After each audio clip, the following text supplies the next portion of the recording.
ध्रुव जी महाराज भगवान के दर्शनों के लिए व्याकुल होकर एक पैर के अंगूठे पर खड़े होकर के तप कर रहे हैं। बाएं पैर के अंगूठे पर खड़े हो जाएं तो धरती बाईं ओर झुक जाए, दाहिने पैर के अंगूठे पर खड़े हों धरती दाहिनी ओर झुक जाए। अद्भुत तपस्या का प्रभाव देख करके सारे देवता चकित भगवान की शरण में गए। प्रभु कृपा करिए। भगवान ने कहा ये मेरा भक्त है ध्रुव, मेरे दर्शनों के लिए व्याकुल है। प्रभु जाइए इसे दर्शन प्रदान करिए।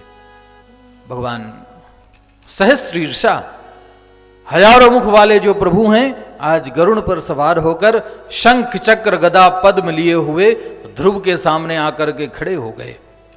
संबोधन किया, उत्तानपाद के पुत्र ध्रुव, तुम्हारी तपस्या से प्रसन्न होकर के मैं दर्शन देने के लिए आया हूं, नेत्र खोलो। शब्द ध्रुव के कानों में प्रवेश करते हैं।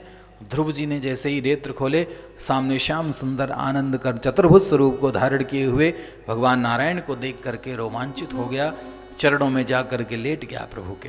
बोल भक्त वत्सल भगवान की जय, भक्त ध्रुव जी महाराज की जय। भगवान वात्सल्यादि गुणों से परिपूर्ण होकर के ध्रुव जी महाराज का स्पर्श करने लगे, उसे आनंद दिया। कहा ध्रुव जी तुम्हारी तपस्या पर प्रसन्न हूं मैं, मांगिए।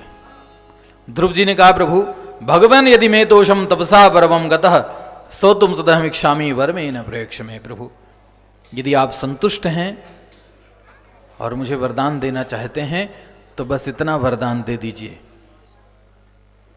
कि मेरे हृदय में आपकी स्तुति करने का जो भाव उत्पन्न हुआ है, उस स्तुति के लिए मेरे जीवन में मुझे शब्द और ज्ञान प्राप्त हो जाए महाराज, जिससे अपनी वाणी से आपकी कुछ स्तुति कर सकूं। भगवान प्रसन्न हुए, हाथ में शंख लिया हुआ था, वो शंख ध्रुव जी के गालों में स्पर्श कराया, ध्रुव को वाणी प्रदान की। ध्रुव जी महाराज ने भगवान की श्रेष्ठ स्तुति की, सारे जगत के कारणभूत उस परमात्मा के चरणों में प्रणाम किया। कहा प्रभु अब अन्यत्र कुछ मांगने की इच्छा नहीं है।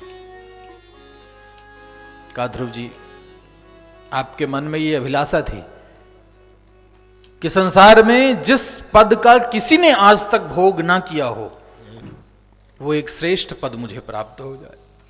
कहा प्रभु ये किस जन्म की वासना मेरे हृदय में प्रकट हुई। कहा ध्रुव जी पूर्व जन्म में तुम एक राजकुमार राजा के पुत्र के मित्र हुआ करते थे।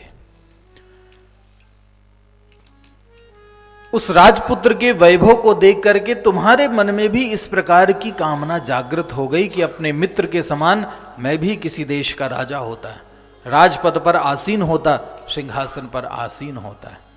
ऐसी वासना तुम्हारे हृदय में जो प्रकट हुई, उसी वासना के कारण तुम्हें इस बार जन्म लेना पड़ा। हमारे जीवन की यही वासनाएं हैं जो हमें बार बार जन्म लेने के लिए विवश कर देती हैं। इसलिए कहते हैं अपनी इच्छाओं को थोड़ा सीमित रखिए। जितनी अपार इच्छाएं होंगी उतनी बार जन्म लेना पड़ेगा। इच्छाएं यदि अधूरी रह गईं तो फिर दोबारा जन्म होना ही है। अब इच्छाएं ऐसी कि आप लोग कभी शांति नहीं करते, एक के बाद एक इच्छाएं। 50 साल आगे का पूरा प्लान बना के रखा हुआ कि 4 साल बाद ये करेंगे, फिर 2 साल बाद आगे ये करेंगे, फिर 6 साल बाद ये करना। इतनी लंबी प्लानिंग है, भरोसा एक क्षण का नहीं है। ध्रुव जी उसी मन की वासना के कारण तुम्हें ये जन्म लेना पड़ा, लेकिन इस बार की तप करके तुमने अपनी सारी वासनाओं को शांत कर लिया है।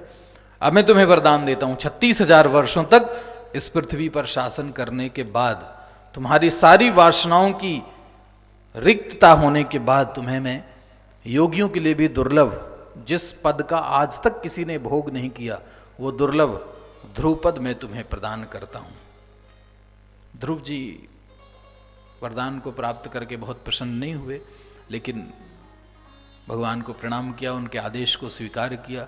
36,000 वर्षों तक प्रभु के आदेशानुसार पृथ्वी पर शासन किया। उसके बाद मृत्यु के सिर पर पैर रख करके ध्रुव जी ने ध्रुव पद को प्राप्त किया। ऐसे ध्रुव की ये परम पावन पद को प्राप्त करने की तपस्या का जो श्रेष्ठ कथानक था, कथानक पराशर जी ने मैत्रेय ऋषि को सुनाया। आगे अन्यान्य चरित्रों का प्रसंग हम दर्शन करेंगे, लेकिन आज की कथा के प्रसंग को समयानुसार यहीं विश्राम